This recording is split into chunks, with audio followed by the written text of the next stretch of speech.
Бақ мәліметінше, Ханзада Гарри мен оның жұбайы Меган осы айда Ұлыбританияға қайта оралады. Дегенмен олар корольдік отбасының ресми міндеттерін атқаруға кіріспейді. Гарри мен Меган осыдан 6 жыл бұрын монархиялық қызметтен бас тартып, Netflix пен Spotify сияқты ірі компаниялармен қомақты келісім шарттар жасап, Калифорнияға қоныс аударған еді. Десе де сарапшылар Гарридің елдегі бұрынғы беделін қайта тіктеп алуға мүмкіндігі бар деп есептейді.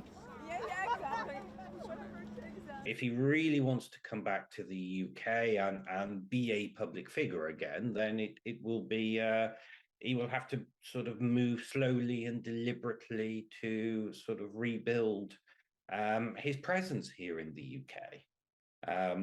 But that is possible. Camilla has sort of shifted from public enemy number one in the mid-1990s to being one of the leading members of the royal family. Can I get you both to look into the camera here for me? Ерлі зайыптылар Лондон маңындағы ресми мәртебесі жоқ жеке резиденцияда тұруды жоспарлап отыр. Олардың ақш-қа көшуі ашық сұхбаттары мен Гарридің аты шулы қосалқы өмірбаяндық кітабы корольдік отбасымен араны суытып жіберген еді. Жақында Гарри қатерлі ісікке шалдыққан әкесі король Чарльзбен татуласқысы келетінін аңғартты. Ал Букингем сарайы корольдік міндетті атқармайтын отбасы мүшелерінің жеке өміріне қатысты пікір білдірмейді.